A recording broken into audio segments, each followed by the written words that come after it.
Hello. I've just realised as I got halfway through this that the sound wasn't on. Oh, nuts. Because I've glued all these down, I can't go back. So hopefully that's been a really, really quiet 7 minutes because I had the sound off as if. That's so funny. So instead of it being me prattling on, I bet everybody's sat there. I bet loads of you have put comments on and we can't hear you, etc. I am so sorry. So basically what I've done is, hopefully visually, you've been able to see what I've done. But the pieces that I had last week, I've ironed onto Bondaweb or a fusible film, or you can use a fabric glue, whatever it is. It's just for applique. It just makes your life so much easier. I did mention my friend Natalie, who loves Bondaweb. She's the Bondaweb queen. It was her I was thinking of actually when I was doing this. I thought, right, these are really teeny tiny pieces to try and stitch on. This is going to be really, really tricky.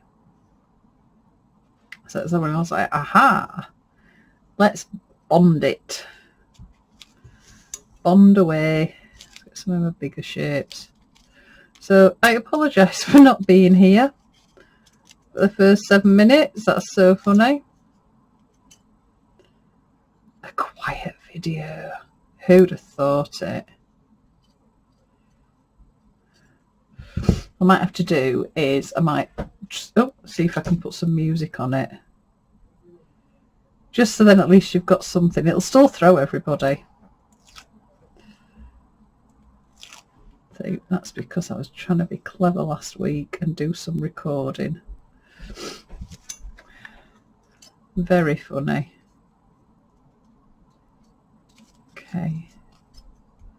So with this one this week, once you've got them all glued down, the stitches are your own choice. You could stitch each of them on to make it look like a proper applique. It is a proper applique, but more traditional, where you've got the edges stitched down with little running stitches. You could do seed stitch all over it, running stitch all over. It's totally up to you, but the only bits you can applique on are the bits that you removed last week. So I really, really, really hope that everybody has saved their bits.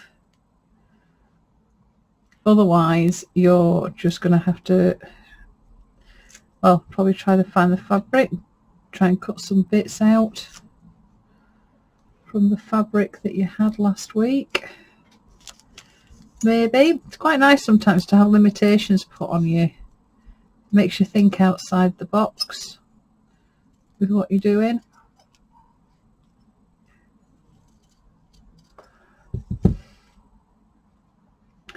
It's quite Japanesey, like words. Writing. Bit fiddly, bit messy this week. So you can have a proper play around then with all the bits that you've got.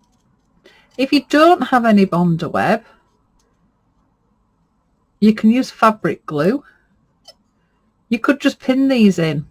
Just pin them on and stitch around them. You don't have to use Bondaweb. It's just, it does make your life so much easier because they are fiddly little bits. And what can happen with really small pieces is once you start trying to stitch them, the edges fray, and then that just makes your life 10 times harder. So I attached a little button to my tag last week, so I might pop a little button on here again just so that it's sort of like twins. My tags have had twins. Right, let's have a play. Let's move the smaller bits off. So I quite like that at the bottom. Or do I? Oh, let's play around with it. Let's pop it there. There we go. Okay. So I've got 3 curves. 1, 2, 3. Oh, quite like that. Right, you've just got to make sure that you feel the back of your piece. So you put the bondo, it feels sticky. Well, not sticky, but it feels a little bit plasticky. Because you don't want the bondo to be facing upwards, because then when you glue it, your iron will not like you. Quite sure where to put these ones.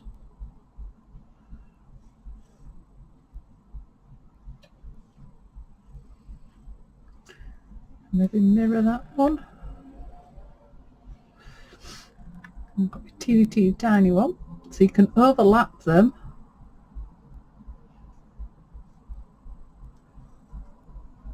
So try and keep the shapes the same as they were. Don't try and alter the shapes. And even though that was what I did, that was my tag last time, you can sort of see the colours match in, but I'm not necessarily, I wasn't trying to match it. Having said that, I think that would look quite good on there.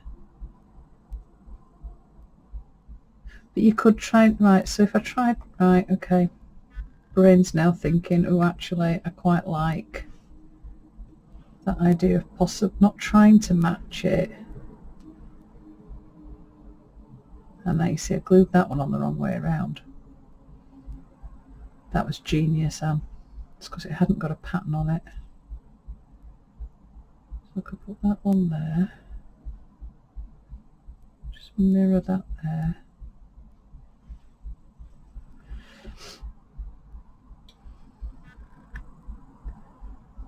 There.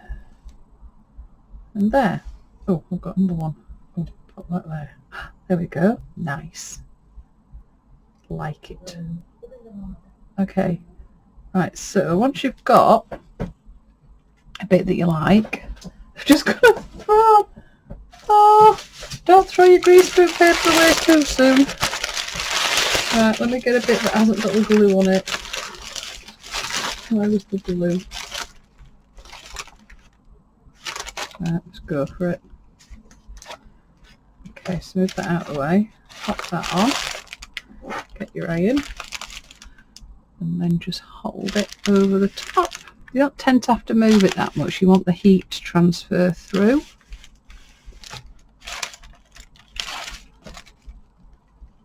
Just stuck down.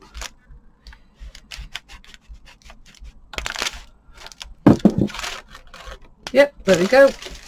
Right, now I can throw that away. Oh, crazy pants. Right.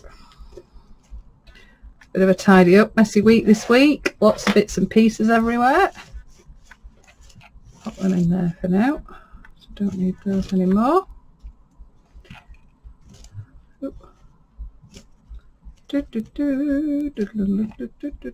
Right, okay, so we have tag from last week. We have tag from this week. That's going to go on there. I think I probably will put another little linen button on it. I might put a smaller one on this week. Maybe. Oh, that's quite sweet. Or do I go big? Go big or go home? Oh, quite like the big one. Quite like that there as well. Right, so what I'm going to do, I'm going to switch the iron off because I feel like I'm going to catch my arm on it. Bit of health and safety. Turn your iron off, move the iron. Okay, move the iron. Right, then what I'm going to do, I think what I'll probably do with this, I think I might stitch around the outside in the green, on the green, but in the pink. Let's have a look. Can we find a needle that's going to work?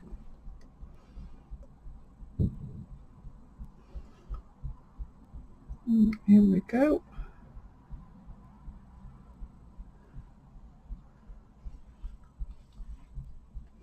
Quite like how they're the same fabric, apart from obviously the background, yet they look so different. Okay, so stitch that button on first. So I'm going to use a finer needle for this. Once you've actually got bonder web and some layers of fabric, it can make it a little bit harder to stitch, but if you use a finer needle, it's not as thick going through the fabric. So if I stitch a button on, so I'll make a start on this. I'll not make you watch all my stitching, but I'll do like I've done before and put some photos on afterwards. So I think what I'm going to do to start off with, because my linen is quite an open weave,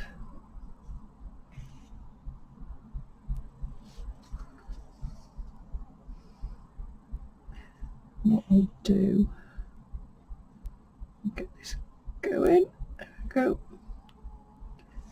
I'm just going to start doing, sorry, I totally forgot where you were. I get really engrossed in what I'm doing and I forget that you're meant to be able to see it on the camera. So I'm just going to do a running stitch around the edge. So I'm not actually doing it on the fabric that's been appliqued. I'm going to do it on the green bit of fabric and go around the edge of all the shapes. Oops.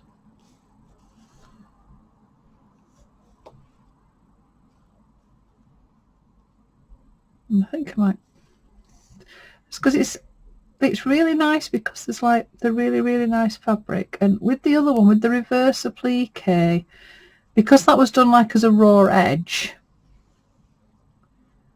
one, and this is bonder web, the biggest difference I think that you notice is how sharp the edge is of the bonder web, and that's because it can't fray, whereas on the one that we did last week you do build that texture up, because as you're stitching and as you're cutting, you're actually opening up the warp and weft of your fabric, so it becomes a lot more texture. So I think with this one you could really go to town on the stitching around the edge or on the shapes.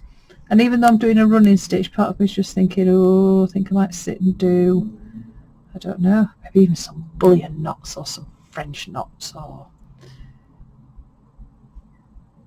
I don't know. Could be anything.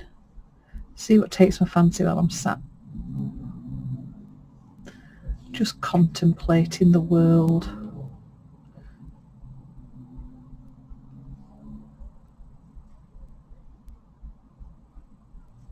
Right, so I'm not going to make everybody sit and watch all my stitching, but what I've started doing is I'm going around the edge, and I'll go around the edge of everything, and then I'll start having a little bit of a play with the other shapes, and as usual I will pop some photos so that you can see. So we've got, last week was reverse applique, this week was applique, remember, hopefully you've saved your bits. Might even go a bit maverick. Oh, if I put in that one on, then I need another one. There we go. Maybe we might have to go for 3 on there. Right, so we may have 3 buttons. Living dangerously. Okay, so that's this week. Sorry about the beginning when I wasn't here. Please continue to subscribe. There'll be a slide at the end. You can subscribe if you fancy buying me a coffee just to help the projects and me continue doing and sharing what I love. If you're enjoying what you're doing, I love a cuppa. Thank you ever so much. Happy stitching, everybody, and I will see you next Friday.